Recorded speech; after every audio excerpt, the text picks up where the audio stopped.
자, 오늘은 천년왕국서를 간단하게 개관해 보도록 하겠습니다. 천년왕국서는 요한계시록 20장을 어떻게 해석하느냐에 따라서 크게 네 가지의 학설로 나눠지죠. 역사적 전천년설, 그 다음에 세대주의적 전천년설, 그 다음에 후천년설, 그 다음에 무천년설입니다. 먼저 요한계시록 20장 1절부터 한 7절까지만 한번 읽어볼까요? 요한계시록 20장 1절부터 읽어보겠습니다. 또 내가 봄에 천사가 무지개의 열쇠와 큰 쇠사슬을 그의 손에 가지고 하늘로부터 내려와서 용을 잡으니 곧 옛뱀이요 마귀요 사탄이라 잡아서 1천년 동안 결박하여 무지갱에 던져 넣어 잠그고 그 위에 임봉하여 천년이 차도록 다시는 만국을 미혹하지 못하게 하였는데 그 후에는 반드시 잠깐 노이리라. 또 내가 보호자들을 보니 거기에 앉은 자들이 있어 심판하는 권세를 받았더라. 또 내가 보니 예수를 증언함과 하나님의 말씀 때문에 목배임을 받은 자들의 영혼들과 또 짐승과 그의 우상에게 경배하지 아니하고 그들의 이마와 손에 그의 표를 받지 아니한 자들이 살아서 그리스도와 더불어 천년 동안 왕노를 하되 그 나머지 죽은 자들은 그 천년이 차기까지 살지 못하더라. 이는 첫째 부활이라. 이 첫째 부활에 참여하는 자들은 복이 있고 거룩하도다. 둘째 사망이 그들을 다스리는 권세가 없고 도리어 그들이 하나님과 그리스도의 제사장이 되어 천년 동안 그리스도와 더불어 왕노릇하리라. 천년이 참에 사탄이 그 옥에서 놓여 나와서 땅의 사방 백성 곧 곡과 마곡을 미혹하고 모아 싸움을 붙이리니 그 수가 바다의 모래 같으리라. 자, 여기까지만 읽어보죠. 자, 역사적 전천년설은 종말에 환란이 있을 거라고 보고 있습니다. 그리고 적그리스도가 출현할 거라고 간주하고 있죠. 적그리스도가 출현하게 되면 성도들은 적그리스도의 통치 밑에서 환란을 통과할 거라고 보는 개념입니다. 그리고 마침내 예수님이 지상 재림하시는데 역사적 전천년설은 예수님이 유일해적 한 번만 재림한다고 보고 있는 거죠. 예수님이 재림하시면은 신자 중심의 지상 천년왕국이 펼쳐질 것으로 기대를 하고 있습니다. 문자적으로 천년 동안 예수님이 그 신자들과 함께 땅 위에서 천년왕국을 함께 누리면서 신자들이 왕노를 할 거라고 보고 있는 거죠. 그리고 지상 천년왕국의 말기에 사탄이 풀려나게 됩니다. 그리고 곡과 마곡 전쟁이 일어나고 힘보자 심판이 벌어지고 새하늘과 새 땅이 도래할 거라고 이제 보는 그런 견해죠. 그러니까 역사적 전천년설은 요한계시록 19장이 재림장인데 19장 뒤에 20장의 천년왕국이 기록되어 있기 때문에 이제 시간순으로 이해를 하는 그런 관점이라고 할 수가 있습니다. 그래서 역사적 전천년설을 주장하는 분들은 대표적인 지지자들은 순교자 저스틴 그리고 초대 교부 터툴리안 이레니우스 등이 있죠. 그리고 이제 현대 들어와서 설교의 황태자 불리우는 찰스 스펄전, 그 다음에 선교사 허드슨 테일러, 그 다음에 영국의 조지 밀러, 그 다음에 이제 프란시스 셰퍼 등도 이제 이런 견해를 지지했고, R.A. 토레이 박사, 그 다음에 신학자 조지 레드, 그 다음에 현대에 있어서 칼빈주의인 존 파이프, 웨인 그루뎀, 그렉 블룸버그 이런 분들이 이제 지지하는 그런 견해입니다. 이분들은 요한계시록 20장에 이 천년이라고 하는 단어가 6번이나 기록되어 있기 때문에 상징적이 아니라 문자적으로 이해한다고 보고 있죠.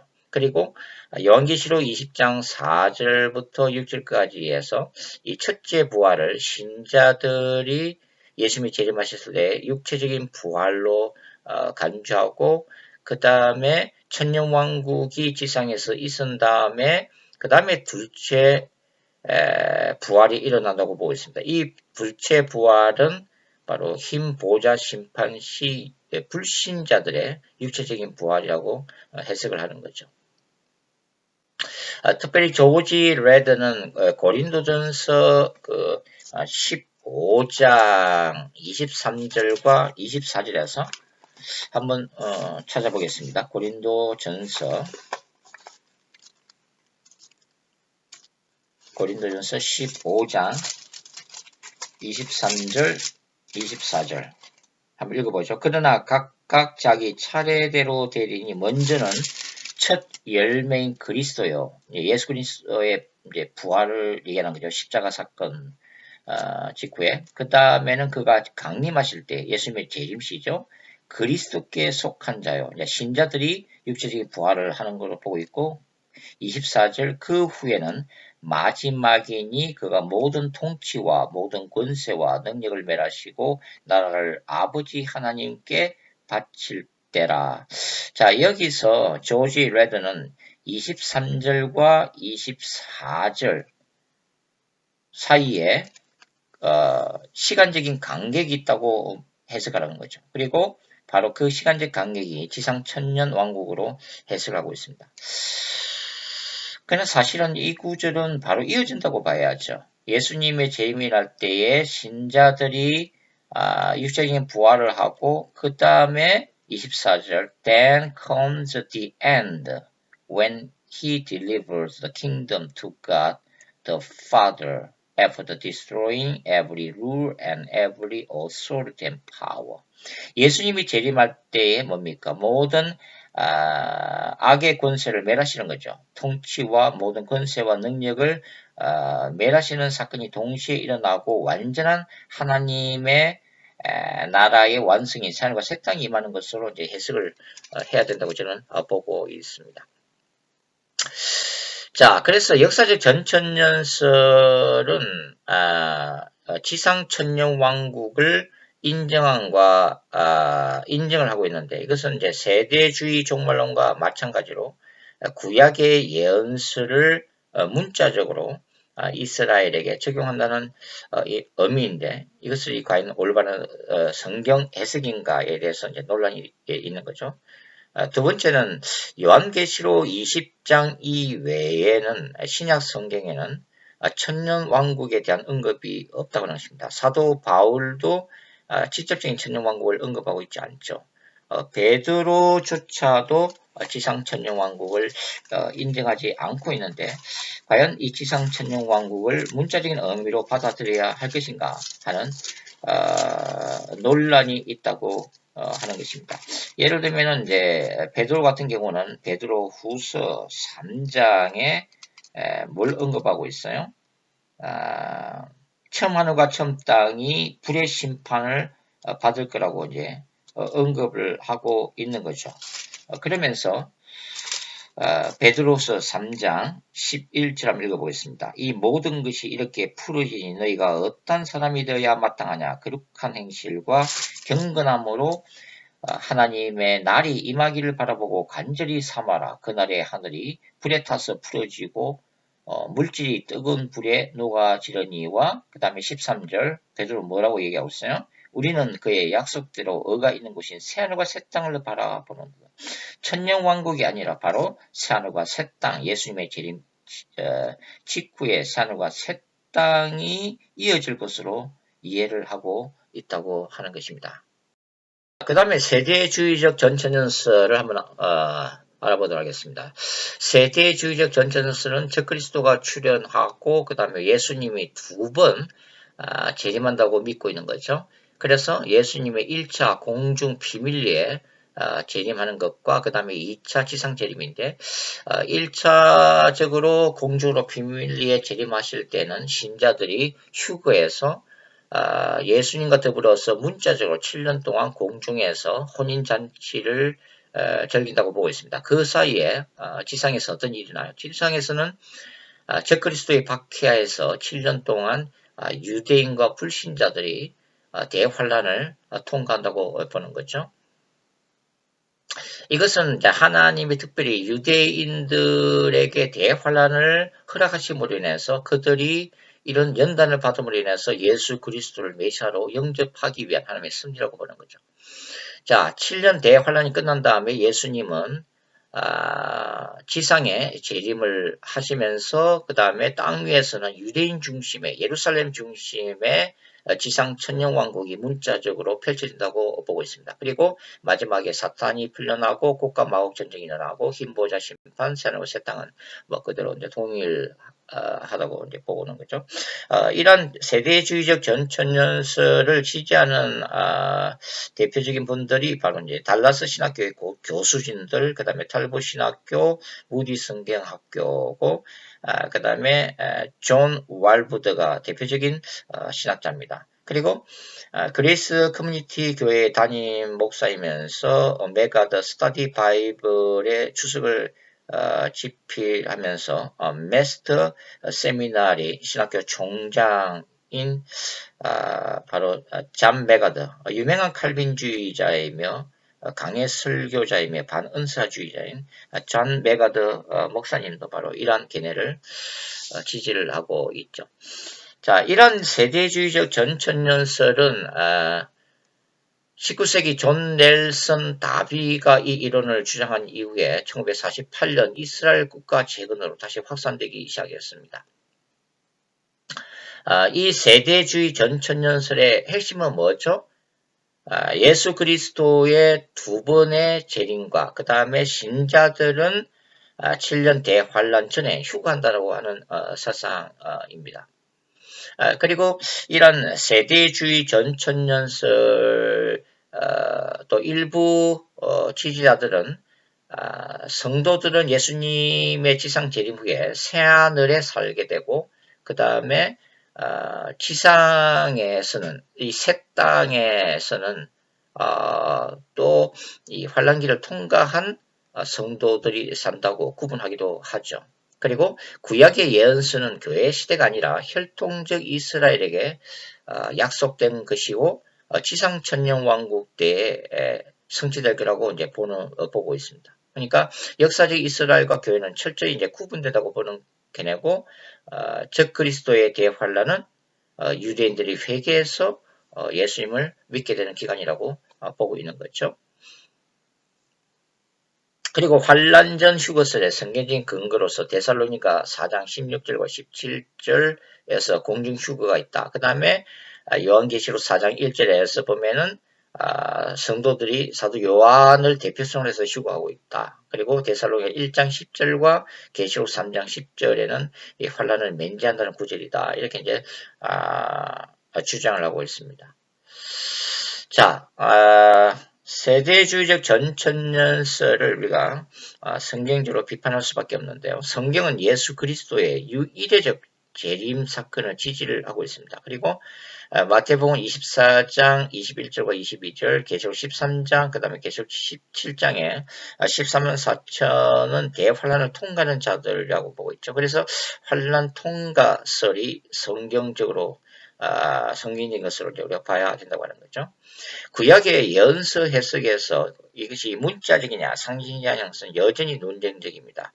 그러나 저는 이제 개인적으로 예루살렘의 회복에 대한 구약의 예언서들은 문자적인 의미보다는 상징적, 묵시적, 종말론적으로 봐야 된다고 하는 그런 개념입니다. 그래서 구약의 예언서에서의 예루살렘 회복과 완성은 1차적으로 바벨론 포로 사건으로 인해서 성취가 되어졌고, 예언서의 이 반복적, 다중적 계시, 원금 통시법적 성격에 기초해서 메시아의 초림과 재림, 그리고 메시아 시대인 교회 시대와 궁극적으로는 뉴 제루살렘에서 완전히 성취되어야 한다고 하는 것이 저의 견해입니다.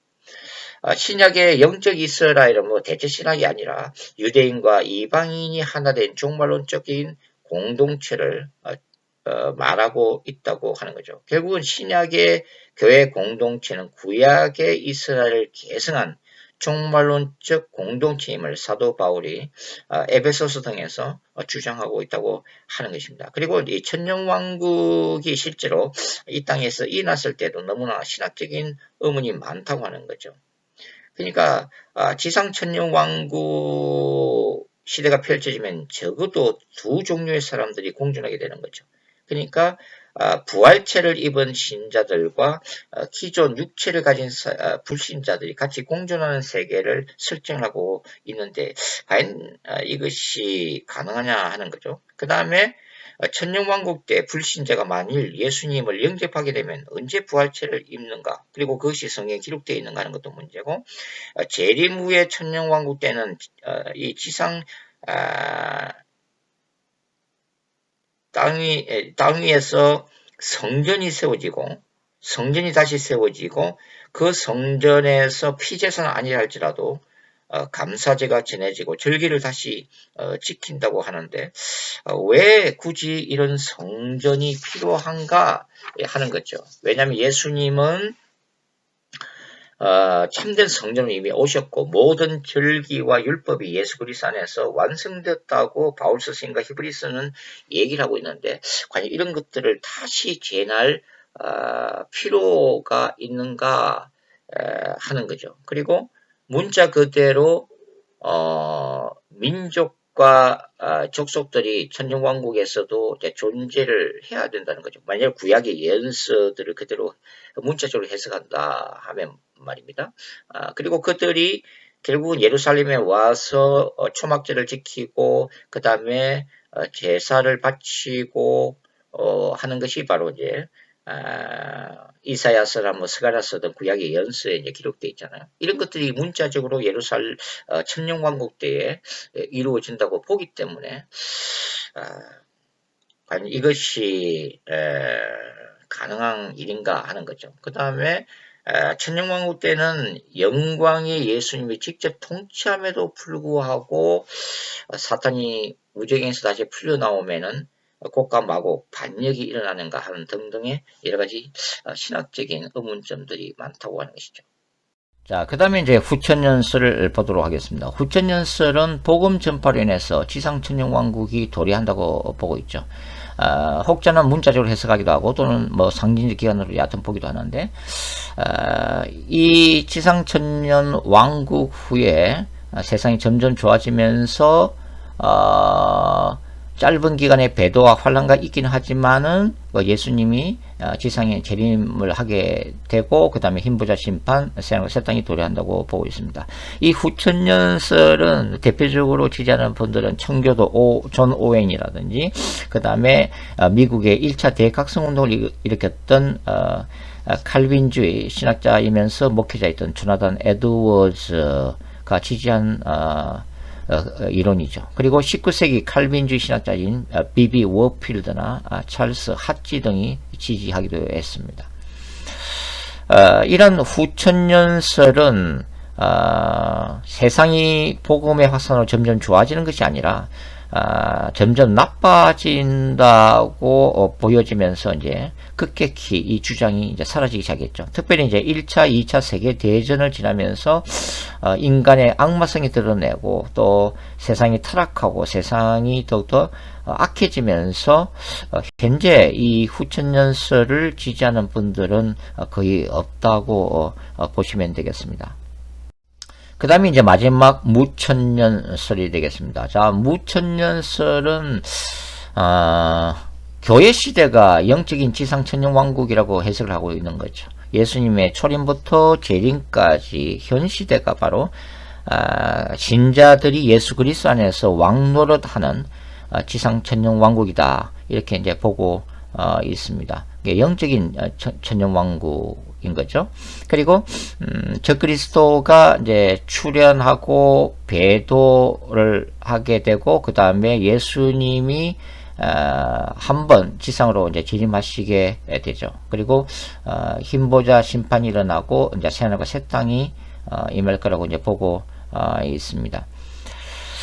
자, 이 무천년설은 현천년설이라고 이제 표현을 하기도 하는데 대표적인 지지자들은 중세 오리겐, 어거스틴부터 이제 강해지기 시작했죠. 그리고 종교개혁자 마틴 루터와 칼빈이 주장한 이론입니다. 그리고 현대의 아브람 카이프, 그 다음에 강해 설교자 미국의 찰스 스윈돌, 워렌 워스비, 그리고 신학자 중에서는 안토니 후크마, 헤르만 바빙크 등 장로교 계통 개혁주의 신학자들 대부분이 바로 이 무천년설을 지지를 하고 있습니다. 자, 이러한 무천년설은 기본적으로 요한계시록을 상징적으로 이제 해석을 하고 있는 거죠. 그리고 예수 그리스도의 유일해적인 재림 및 영적인 천년왕국설을 주장을 하고 있습니다. 요한계시록을 1세기 로마 제국적 상황을 토대로 하되 이 요한계시록에 나오는 환란을 그리스도의 초림부터 재림까지 교회 공동체가 경험하는 일반적인 환란으로 이해하면서 요한계시록을 일반적인 교훈을 주는 그런 책으로 이해하려고 하는 경향성을 가지고 있습니다. 자, 그래서 이런 무천년설은 지나친 상징주의 및 그리스도의 재림 직전에 배도가 일어나고 적그리스도 출현을 인정하기는 하지만 아무래도 요한계시록의 메시지를 초림부터 재림까지의 환란 상황 속에서 미래적인 예언보다는 일반적인 교훈을 주는 것으로 이해하기 때문에 저희 관점에서 볼 때는 임박한 종말론적 상황을 강조하는 게 굉장히 약하죠. 그리고 적그리스도에 대한 강조가 상대적으로 굉장히 약한 그런 경향을 보이고 있는 것이 바로 무천년설적인 그런 주장이라고 볼 수가 있습니다. 그리고 이제 계시록 12장과 계시록 20장에서 이 십자가 사건의 결과 사탄이 결박이 되어서 무저갱에 던져졌다고 이제 상징적으로 주장을 하고는 있지만 현실은 우는 사자와 같이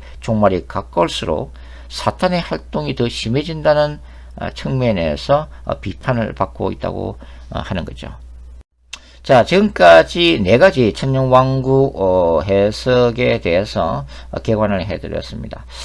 자, 천년왕국설에 있어서는 역사적 전천년설과 무천년주의적 해석이 그나마 탄탄한 신학적인 논리와 성경적인 근거가 확실하다고 말씀을 드릴 수가 있습니다. 그러나 그럼에도 불구하고 이 무천년이 더 옳으냐 아니면 역사적 전천년설이 더 옳으냐 어느 것이 더 성경적이냐는 판단하기 대단히 어렵습니다. 그래서 예수님이 올 때까지, 예수님이 재림하실 때까지 계속 논쟁이 이제 이어질 거라고 예상이 되는데요. 저는 개인적으로 지상의 천년왕국이 실제로 존재한다 하더라도 마지막에는 곡과 마곡의 반란이 일어나서 결국은 또 하나님이 불로서 멸할 수밖에 없기 때문에 지상 천년은 여전히 불안적인 왕국이 될 수밖에 없다고 하는 거죠. 따라서 지상에 천년왕국이 있느냐 없느냐를 지나치게 논쟁하기보다는 요한계시록이 궁극적으로 보여주는 뉴 제루살렘 새하늘과 새 땅에 더 강조점을 두고 이 새하늘과 새 땅의 신자들로 하여금 궁극적인 소망을 갖게 하는 것이 저는 바람직하다고 생각을 하고 있습니다. 이상으로 천년왕국설을 개관을 해드렸습니다. 감사합니다.